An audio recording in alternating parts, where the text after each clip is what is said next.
Hi, welcome back to CineMunn Podcast. It's got another new show for you tonight. We're going to do some trailer reviews, some poster thoughts, and tell you what we're watching tonight. With every show, we like to watch a movie. Once again, I'm joined by Golden Delicious himself, Time Metropolis. You're still allowed to say that? I am, but it's unfortunate because the golden is actually kind of fading away from the hair. You're very observant. Shut up. Yeah.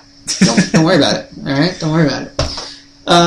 Tonight's going to be more of a trailer review. This is last week. We've just been bombarded with movie trailers. Warner Brothers, Universal, Fox, Disney, they have decided to just explode in your face with new movie trailers. So we're going to start with the first one, which was Star Wars. Star Wars Episode 7 coming out this Christmas from J.J. Abrams and Disney. I like this trailer. I enjoy it more than I did the last trailer. The last one obviously was a teaser. It was nice for what it was. Quick 88 seconds. Ladies. But this one gave me a lot more. It gave me a lot more interest in it. Showed you a little more, showed you more landscapes, gave you a little more idea. I like that they don't show you Princess Leia, they don't show you Luke Skywalker, they don't show you much until the very end when you get one quick little 5-second shot with Han Solo and Chewbacca. And Han Solo obviously has aged drastically. 30 years will do that to you. And Chewbacca looks like he aged backwards. He actually looks a little bit younger and glossier. That's what, with CG effects and stuff nowadays, that when you're used to seeing those practical effects... Well, he's still a practical effect. He's still the same guy in the suit all over again. He's still the same practical effect. What was... and speaking of practical effects, this is really quick. I know... There was kind of some ridicule for it when they CG'd Patrick Stewart's face in Wolverine Origins. Oh, God. That was horrible. It was one of those things, like, do you really need to do that?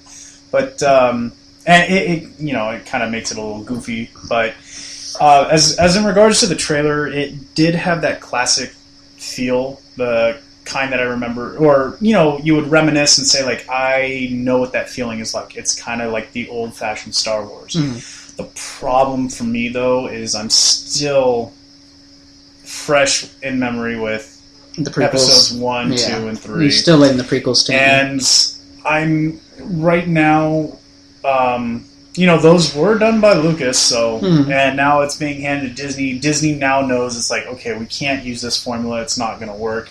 Which is a shame, because you figure it's like, hey, Lucas is the guy that created this universe. You figure that he would be the guy to make it work right. Well, Episode 1, 2, and 3 was an example of not really. And, with, being with Disney, of course, larger budget, all that stuff like that. I'm not saying George Lucas couldn't do that. But Episode 7, I just felt it's a little bit... unnecessary and convoluting the story just a bit, because everybody's familiar with it being a saga. I'm familiar with it being a saga, and then you're like, oh yeah, well, there was comics, there was books, there was folklore, there was whatever, there was songs and video games. Yeah. Well, the video games are going to tie in. Well, the video games still. Everything tied in. Not tied in, but when you're talking about the expanded universe, which came out after the original trilogy, they developed the expanded universe with tales like the Clone Wars. The Clone Wars obviously came in. The Thrawn trilogy, if you've ever read about Grand Admiral Thrawn, which is great by Timothy Zahn, it was a wonderful trilogy to read, which is what I honestly was hoping they would adapt into film with Episode 7, but it's not, and that's okay. I'm fine with that. But basically, what Disney had done has said that we're going to do away with the expanded universe. They're basically making that like Star Wars Legends. Like, it's not... Okay. Like, these are legends of Star Wars, whether they're true or not, basically. And what a legend is, whether it's true or not, it's folklore. It's, a type of history. Mm-hmm. But it's not direct. It's not canon anymore. They basically said it's not canon anymore. What is canon is Episodes 1 through 3. Sorry. Get over it. That's life. It's still the same story. I'm sorry. Suck it up. 4, 5, and 6, obviously the original Grand Trilogy, and now 7, and everything coming after that. So, New Dawn, which came out last year, Tarkin, which came out also last year into this year, all the new books coming out, all the new video games, the new Battlefront, are all going to now be part of canon with this new Star Wars moving forward. And therefore, from Episode 1 till now, everything coming will now be part of official Star Wars canon. Yeah. So, and the other thing too, actually, kind of we watch, a movie every night we do this. Mm-hmm. We're watching Empire. Is it Empire right now? Yeah, tonight. Yeah, obviously, with every show, we'd like to watch a movie. Tonight, we are actually watching Episode 5, The Empire Strikes Back, which is the first time I ever saw Star Wars. This film? Here. This is the film I saw when I was introduced to Star Wars. I was not introduced in the right order, but I don't know if I would actually love the series as much as I do if I did not watch this one first. Yeah, same with me. And yeah, that's been that way for me with Indiana Jones and a couple other franchises. The other thing too is just like my thing with Episode 1, 2, and 3. Mm-hmm. How they're kind of, to me, those were a bit immature and boring. Mm-hmm. And now, I mean, as I bring this up, we're watching Empire Strikes Back. This thing carries such a mature tone to it, mm-hmm. and it's kind of like, that's what I'm kind of expecting. I'm expecting Episode 7, based upon the trailers and everything, it's going to carry that mature Yeah, I think it will have more tone. Of that. It's not necessarily a quote-unquote kids film, which is what, even when it originally came out, that's what it's kind of looked at as. But mm-hmm. I think it will have a more mature... you grew up watching this... And that's what George Lucas tried to do with Episodes 1, 2, and 3. I don't know why you would want to make it a kids' film if you're going to throw in like an hour of politics in there, because I will admit I've tried watching. I remember having Episode 1. Mm-hmm. Did Episode 1 on VHS? Yeah, it was on VHS. I had it on VHS as well. Damn. I remember putting it in and falling asleep an hour and 20 minutes through. Wow, so Padres, huh? You heard it. I fell asleep in a Star Wars. What was Episode 1? That might be an Phantom Menace. I could watch these all the way through. Episodes 4, 5, and 6. Episodes 1, 2, and 3. Oh, yeah. I've spent a whole day watching them over and over again. Yeah. Same with Lord of the Rings, things like that. But, yeah. There's only one return. In the name of the King, except the Jedi. Thank you, Kevin Smith. We love you. But so with the Episode 7 trailer, I mean, I like... You can see that there is more practical in it. It's harkening back to the original trilogy with real locations. I mean, you're seeing them outside in the desert. They're outside in the friggin' desert. That's where they are. Okay. It's not a soundstage set. Okay. I know they're trying to go as much... JJ wanted to go as much practical effects as possible with this film. I really appreciate as much makeup, as much puppetry as they could do. Now, obviously, if you have the ability to use CG to your advantage, because... It's been said time and again, effects should be used to enhance the story, not build the story. Right. They should be used to enhance. And that's one thing Lord of the Rings did wonderfully with it. It was enhanced. You bought it. They sold you with the way the hobbits were, the size of the characters. Those effects, be they in camera or on soundstage, you bought it. And I think the same thing's going to happen with this new trilogy of films. That they're going to use the effects to enhance the story, not be the story. Yeah. I think we're going to see a lot more practical sets, practical effects, in-camera work, as much as possible as they can. And obviously, if you want to enhance a shot, go for it. Why not? It's your film, it's your vision. As a director, go for it. I realized that captain that's in that...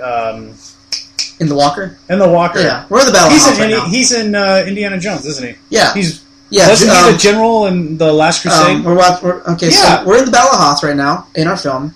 We're looking at Julian Glover, who's playing he's the commander during the Battle of Hoth. If you know his name, obviously let us know. I can't remember it off the top of my head. But he was in Indiana Jones' Last Crusade. He was Walter Donovan, the main bad guy. He was the guy that did not choose wisely. He did not choose wisely, yeah. He chose poorly. Yeah. And he's actually also on Game of Thrones. If you watch Game of Thrones right now, which a lot of us do, he is the Grand Maester in King's Landing. With the chain and the weird beard. Really? Yeah, that's the same guy. Same guy. Huh. Yeah. Huh. It took me a while to realize it, too. I was kind of looking at him as I watched Game of Thrones. It's like, this guy looks familiar. And then I watched the credits and it said Julian Glover. I was like, oh my god, I know that name. And then I watched Indiana Jones. Nice. And then I watched Empire. And I was like, oh, yeah, it's the same dude. You get to hear about us, talk about it. And you get a little bit of knowledge about the actors. If you don't know this stuff, there you go. You're welcome. If you did know it, obviously, I can't remember the character name for Empire Strikes Back, but I can give you the name on Indiana Jones, so... win some, lose some. Yeah. Next trailer we're going to talk about is the one that I was... Probably like most of you, I saw it leaked online the night before, and then Warner Bros. Officially released it the next day. Yeah. And that would be Batman v Superman: Dawn of Justice. this trailer just sounds so cool. I mean, the way it looks, the overlapping of news reports, people for, people against Superman, and the camera pushing in, turns around the statue of Superman, and they just graffitied his chest, false god, and kind of gives you an idea of maybe Jonathan Kent was right in Man of Steel. I actually watched Man of Steel the other night, and Jonathan Kent talked about, people are afraid, people will fear you. They're going to be afraid of you, what you can do. You're going to change our beliefs on what it means to be human and things like that. Mm-hmm. And I think that's the direction that's going to kind of go, is that people are going to be afraid. Who is this alien? Who does he answer to if he can do all this stuff? And the question is always Batman. Everyone answers to Batman. Because I'm Batman. Because he's Batman. I noticed with his helmet, too, mm-hmm. at the scene where they confront each other, mm-hmm. his helmet had an Arkham Knight look to it. Well, his helmet has a Frank Miller look to it. I mean, his whole armor suit that he wears at the end of the trailer, Miller I can see, but that is that taken from iron Dark Knight Returns. Kind of metal, Dark Knight. Yeah, Returns. Yeah, Dark Knight Returns from '86. Frank Miller's graphic novel. Gotcha. I need to get you to read more comic books. I know. Yeah. But yeah, that trailer, I will say, I'm definitely more hyped for Batman vs. Superman than Star Wars. And of course, you've heard me go on about episodes 1, 2, and 3 and all that. It's not that I favor Batman or Superman or anything like that. To me, it's just what's going to be. The trailer is more appealing first, but the other thing too is just Batman vs. Superman. It's a bit more like, we actually had a discussion about this a while back. If the character is not relatable, mm-hmm. then sometimes it's hard to really grasp the story, unless your imagination is that wild and runs free. I'm not saying I don't have an imagination. I'm just saying that I've seen the imagination of Star Wars so many times that I feel like it's scripted, and it's like I don't really need to bother with seeing episode 7 or episode 8 or 9 or 52 or 53. Eventually it might get there. Yeah, well, I know they're going to have spin-offs like Disney. Rogue Squadron or Rogue One. Yeah. So, back to Batman and Superman. Yes, the anticipation, the build-up of how they speak, like, Superman being aliens, like, how do we trust them? How do we do this? How do we do that? And it's like, well, you do have from the last film that he defeated General Zod and his army, but again, you still have destroyed half Metropolis. Right. Actually, I was about to say, it's like there's more destruction in that movie than than a Michael Bay film. Oh my god, no, I'm kidding. Yeah, I know, right? No, I'm kidding. There's no such thing as more destruction in a Michael Bay film. More destruction in Michael Bay. Oh yeah, Transformers. Oh my Transformers, Armageddon. Even The Rock, they tore up that poor museum. Oh my gosh. I like The Rock. But, yeah, it's just... And, Ben Affleck, he does look great as Bruce Wayne. I'm not saying I need to know what his chest and arms and legs need to look like, but, as far as his... Presence, they did kind of make that Bruce Wayne look. And it does feel consistent with the Nolan Bruce Wayne. A little bit. Yes, it's not done by Nolan.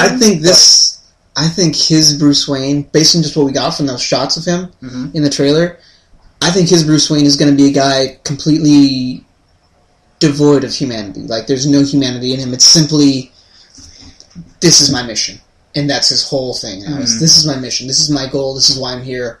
I'm Batman because of this, and I'm going to keep this from happening to anyone else at whatever cost it is. Now, let me see. But, overall, that trailer looks good. And I really am... It just went on one of my top of the most anticipated.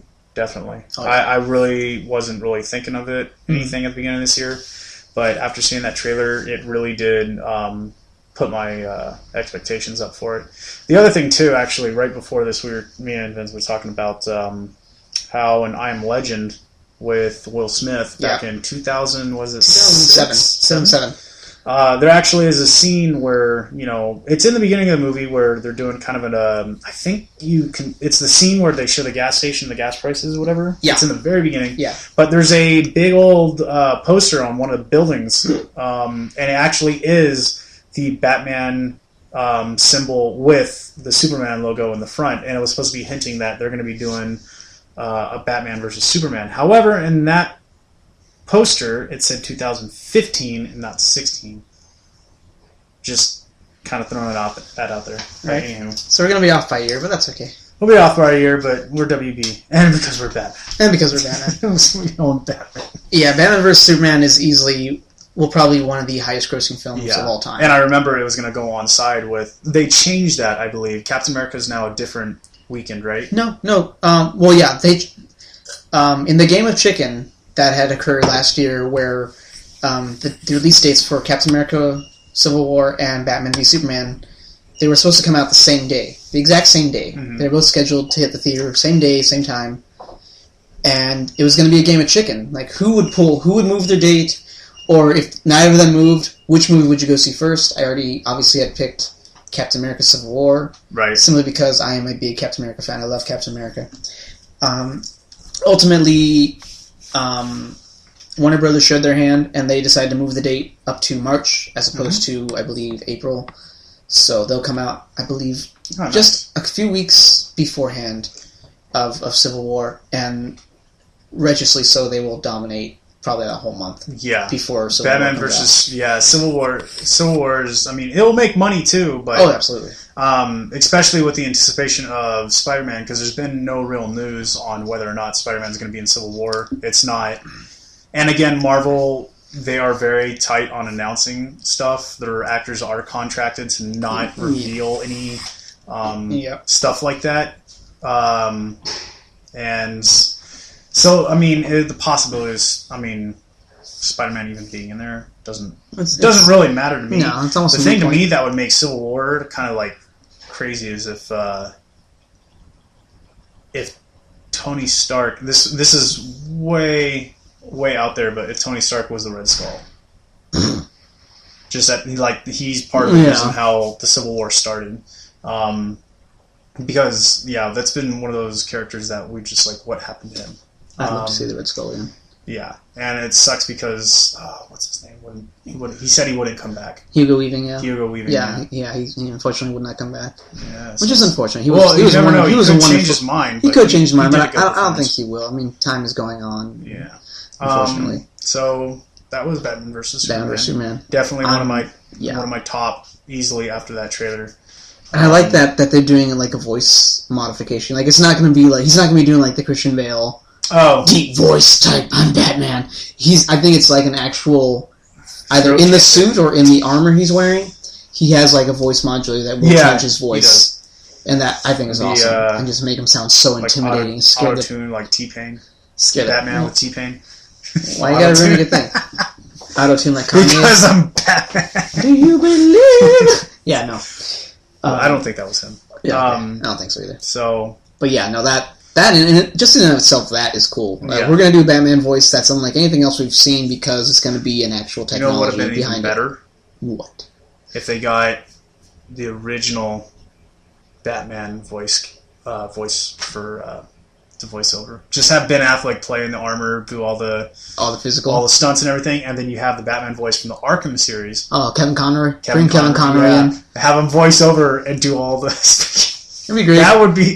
That would make that movie probably go up in as far as expectation viewers and stuff. It would probably go up a lot more. Probably. You know what you do to destroy that, or even to kind of add just a little bit of nostalgia? You take that trailer and you redub it with Adam West.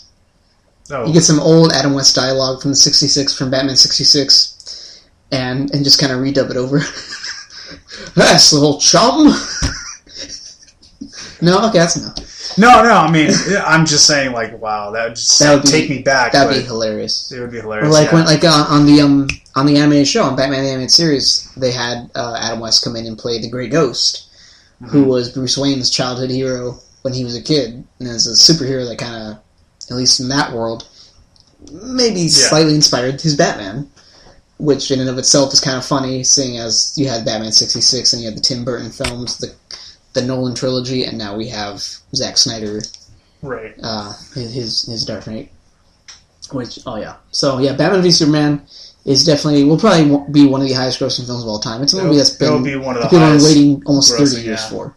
The one that kind of was unexpected, as far as we talk about highest grossing, I really Fast and the Furious 7 or Furious 7. Furious 7 is now over $1 billion worldwide. Yeah. And it's the fastest movie to even get that high. Now, is that a pun? I wasn't thinking. It wasn't a pun. But anyways, where's the pun in that? I mean, if it's still, I don't know. I don't think it will climb up that much. I don't think it's going to go that much higher. But the fact that it's got over $1 billion, I mean, that makes it beat out. I think Alice in Wonderland, maybe even Pirates. Wait, Alice in probably Wonderland? Pirates? Yeah. Alice in Wonderland was a $1 billion film. It Tim Burton? Yeah, Tim Burton's Alice in Wonderland hit $1 billion. Yeah, in 2010. Yeah. Yeah. Wow, it was 2010? 2010. That's how long? That's how long ago it was, right? Time flies. No, because your top grossers would be Avatar, Titanic, The Avengers. That's your top 3 over $1 billion. Yeah. In box office. If it can top The Avengers, I probably wouldn't have too much of a gripe. But if it tops anything that can top Titanic or Avatar right now, I would applaud. Yeah. Anything. I do not see those films, like, if anybody asked me, it's like, oh, you want to go to the movie, see Avatar? Over what, nothing? No. You want to see Titanic? No. 3 hours, and it's like, just standing there, get to the boobs already, that's all I'm here for. Oh, wow. Okay. But those are dated, too. Wow, that's me. She's actually gotten kind of hotter. No, I know. But, anywho. Well, VHS, now there's DVD, and then Blu-ray. Blu-ray. Yeah. I don't have it on Blu-ray. I just have it on DVD. On Blu-ray. I just have the collector's edition on DVD. I'm not care. I know, yeah. Yes. Anyway, so this Batman, week, Star Fox Wars. has released their second trailer for Fantastic Four. Now, I will say this. If you've listened to our show, you probably know that we are not the biggest supporters of the Fantastic Four reboot. It's happening. It's going to happen. Obviously, we have no power over that. Neither do you. If you love it, awesome. If you don't, that's fine too. People do